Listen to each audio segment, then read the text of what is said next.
Thank you very much, Donnie. I wish I could be there with you all, but I have a family obligation and I'm unable to be here with you. So let's run through this and try and quickly run over these slides. It's going to take about 16, 17, 18 minutes, I think. And I'm really delighted to have the opportunity to participate in this excellent meeting again. So apologies, but know that I'm there with you in spirit. So what I'm going to talk about today is how to stay out of trouble, an appreciation for the rules and guidelines, and a little bit of what happened to me this last year. And let's just move right along. I have a financial disclosure. This is on the FDA website and as well as the AAOS website. I also want to take just a quick moment to talk about this new first book from AAOS that's dedicated to the topic of orthobiologics.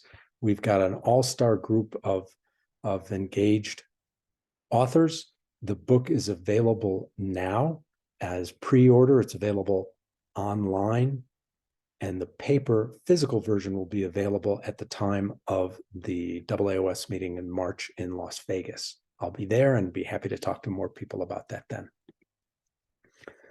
So in thinking about the business of orthobiologics, I think it's important to quickly point out that in 2021, this business was about 9.7, 10% of a $53 billion worldwide industry. Of this 9.7%, that's 5.2 billion. And not surprisingly, about 2/3 of that is made up from the typical suspects that you would envision that take that market share, but the other 43%, or roughly 2 billion of that, is made up from 200 companies that on average are approximately $10 million in sales each. And so there's a huge opportunity.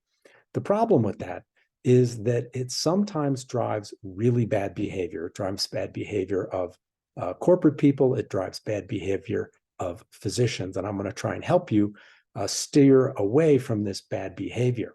Well, this market has been growing, as you saw in the prior slide, about 15% year over year. And it's there because the baby boomers want to maintain an active lifestyle. We all know that we want to delay this intervention. And with the advent of new minimally invasive procedures, this makes it easier and easier for all of us. Now, you also are aware that there are hundreds of companies, and we've been involved in many that have been involved in creating significant wealth and significant clinical benefit. But the problem comes, or one of the problems comes, with what I call mercenary avarice, and that's mercenary avarice, otherwise known as greed, of HCPs who capitalize on this cash pay segment, and worse, the questionable billing procedures, and we'll talk a little bit more about that. So it raises the natural questions that as we enter this age of biology, where's the clinical evidence? And I know others at this meeting will be talking about that. So the fact that we need more clinical evidence is obvious, but we also have this responsibility to the patients and the communities in which we serve to maintain the highest standards of care. Now, governing this whole segment of orthobiologics, and in particular HCTPs, or human cell and tissue products, are these 4 major guidance documents that have been distributed by the FDA. I'm not going to walk through them in great detail, but refer you to the FDA website. I encourage people to continue to review these, to become familiar with them. And if you're not familiar with them, find somebody who is and get them to explain it to you. Attend meetings like Donnie's here, attend meetings like the IOF, attend any other of these orthobiologic meetings that are out there. Now, more specifically, about understanding the compliance around minimal manipulation and homologous use, I believe there'll be other speakers talking about that. I want to try and summarize quickly by saying there are some important examples. So microfragmented adipose tissue, or MFAT, but not stromal vascular fraction or stem cells, including other products like bone matrix and amniotic membranes. These are allowed. These are allowed under exemption of Section 361 as minimally manipulated. However, the amniotic tissue that you've heard about that's ground up, treating osteoarthritis or used in wounds, that is not allowable under minimal manipulation and homologous use. Furthermore, Any cultured population of cells, whether it's from fat or amniotic fluid or even exosomes, these require a BLA or a biologic license application. And unfortunately, there are hundreds of these, I call them strip mall stem cell clinics. These are in clear violation and will get you in trouble if you're participating here. And then in a special category, we'll talk about BMAC and PRP. What's interesting here, because blood is a special substance and regulated slightly differently, they have no legitimate therapeutic claims. You can't make claims about therapeutic outcomes, but you're also able to use these as you see fit. And as I've said several times, for those of you who've heard me lecture on the circuit, there are hundreds of letters out there from the FDA. Now, the FDA has already said there are no stem cells that are approved in orthopedics. Many people are questioning this. They're questioning whether or not this is true. I'm not going to play this whole video, but you may not even be able to hear it. But the upshot of this is that the FDA is saying there are no approved cell therapies in orthopedics. The importance there is that you can go to their website and review about that. This is there's a link down here at the bottom left that will show you what's going on. You can go to see that on YouTube. The important point is there are no stem cell therapies approved in orthopedics. It's not really disputable. I go to these meetings and I walk around these sessions and I see these companies that are out there saying, yeah, our product is fine. It's not. Don't be confused. I'll also say that the authorities are stepping up their surveillance, and whether that's the FDA or the FTC, the Federal Trade Commission, or the Department of Justice, or Centers for Medicare and Medicaid, AAOS, and your societies, they're stepping up surveillance. And I want to point out, I am not participating in surveillance. I'm not the police. I'm here to tell you how to navigate and stay in the right. People say, well, everybody's driving 75 miles on the highway, so I'll drive 75 miles an hour because they'll never catch me. The truth is, you just don't want to be caught. You don't want to be caught in that one scenario because it's a little bit more than a $125 ticket. There are $1 million fines here. It's also important to understand the span of control. So as I said, the FDA and others are particularly focused here on regenerative medicine. We'll move this down here, particularly focused there. And the FDA regs are primarily directed at manufacturers, but not exclusively. So that means that FDA does not govern the practice of medicine by physicians. But if you're a physician and you're preparing certain HCTPs in your hospital, in your clinic, in your office, like SVF or MSCs or exosomes, you're becoming a drug manufacturing facility, and you are subject to inspection and a BLA. And if you're not preparing these properly, your facility is going to be wrapped around in yellow tape, and you do not want to find yourself in that scenario. Further to that point, the promotional and marketing materials that you put on your website, in your handouts in the office, they're subject to FDA and FTC scrutiny. And if you don't manage those properly, you can get in a lot of trouble as well. A lot of docs are putting patient testimonials on their website saying that before they were treated, they couldn't get out of the couch. And after they were treated, they climbed Mount Everest. While that may be true, you can't put that on your website because that's not consistent with the product labeling. So it's important that your patient testimonials are limited to the claims that are made in the product labeling and the FTC guidelines. And obviously, you've got ethical guidelines to consider, as well as off-label use that is controlled by your state medical board and your societies like AAOS and the other professional societies. And lastly, I'm here to say that the DOJ and CMS is indeed following through with their mandate. Reimbursement clawbacks for inappropriate billing are happening. I'll talk a little bit about that. I'll talk about how I was engaged by the DOJ in some of that as well. Here's an example of the FTC that was stopping claims by a company, a clinic ran by a physician who was making claims about use of his stem cells. The upshot here is there was a $3 million judgment against him and a permanent injunction. You don't want to find yourself in the newspaper about this. This is all a matter of public record. Many of you have probably seen dozens of others of these kinds of judgments. So the elephant in the room here big question is, how do I use and promote orthobiologics in a compliant way? Well, I first have to say, many of you know me as a physician. Others know me as a scientist. But my attorney says it is illegal for me to provide any legal advice. So do not consider anything that I'm telling you legal advice. Consider it clinical, scientific, and industrial perspective and advice. Here's an example of a top-tier orthopedic hospital that has on their website these claims around the Center for Regenerative Orthopedic Medicine. I'll start by saying regenerative medicine, bad use of a term. In fact, you can see down here, I've suggested that they change the term regenerative therapy to biologic therapy, because the only situation under which you're actually regenerating tissue in a clinically meaningful and appropriately legal way is with bone grafting. There are some narrow specifics around autologous chondrocyte implantation, but this is a dangerous statement. And I thought they were in pretty good shape until they got to the second page of the website, and you see this whole section on adult mesenchymal stem cells, where they go on to say, these experts are, you can read this, they're using them to treat conditions. Well, that's just wrong, right? Illegal. Don't say anything like that. You're going to get yourself in trouble. If you happen to be a small clinic, you can see this, and I've changed the names to protect the guilty in this case, so as to not identify them. This clinic is talking all about stem cell therapy in orthopedics, and on the right side of the slide, you see all the claims that they're making about indications for DDD and herniated disc and back pain and radiculitis and spinal stim. No, no, no, no. Don't put any of that on your website.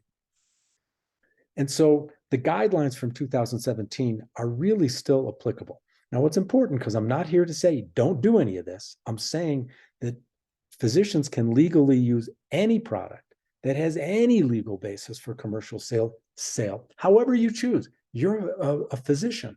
That means, because the FDA does not govern the practice of medicine, all of these products listed here, whether they're cleared and marketed legally through a 510K, a PMA, or a BLA, or even confirmed through this Section 361 exemption for minimally manipulated homologous use for HCTPs, you can use these however you see fit, as long as you have a justification.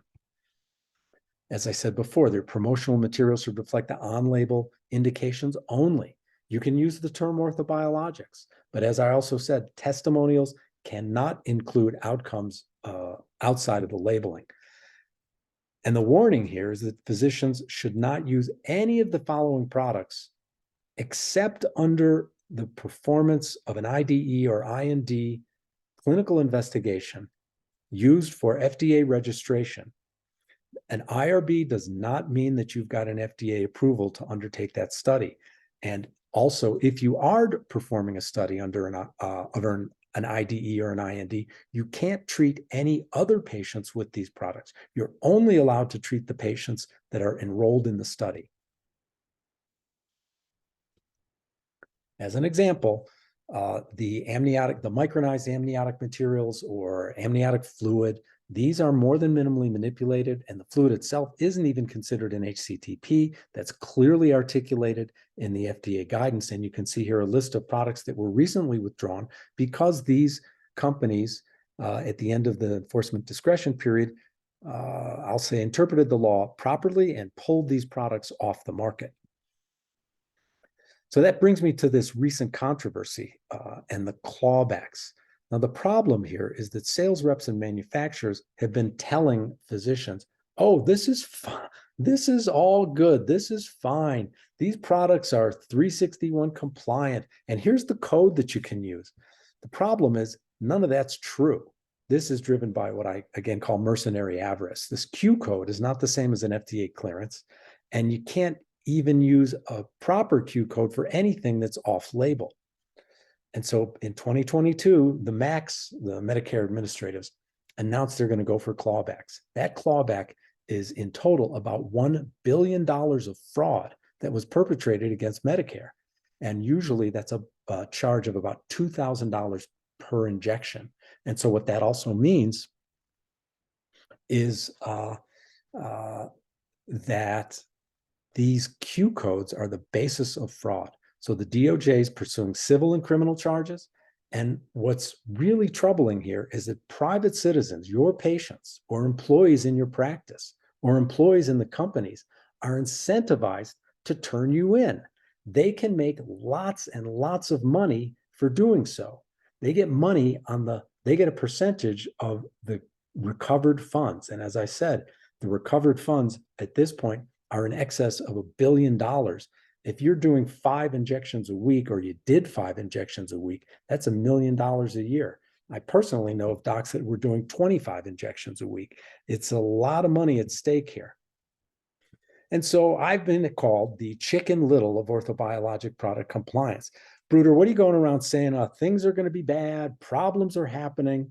I put my head here, and while I've been taking this position, I'm now vindicated because I have in fact received a subpoena from the Department of Justice. Here's what a subpoena from the Department of Justice looks like when they show up at your door. And a little more enlarged, you can see here what this issue is about is around False Claims Act. In this case, I've deleted the names of the company, but this is about use of amniotic fluid for injection for treatment of osteoarthritis, the knee, the hip, the ankle, shoulder, elbow, what have you. So what happens when you get a subpoena? Well, first thing, in my case, is I learned that the special agent from the DOJ was staking out my house for 3 days. I was traveling. He was waiting there for me for 3 days. I came home. It's a big surprise. You have some tachycardia. You're uncertain about what that means. And the first thing you have to do is engage counsel, whether you're innocent or guilty. In my case, I've not been accused of anything. In fact, I am, turns out, a witness, an expert witness. Sadly, it's not a comfortable position for me to be in, but an expert witness against former clients who ignored my advice and counsel, who ignored the things that I say in meetings like this, and turned right when I've been telling everybody, turn left. So you have to assemble and get all of this information.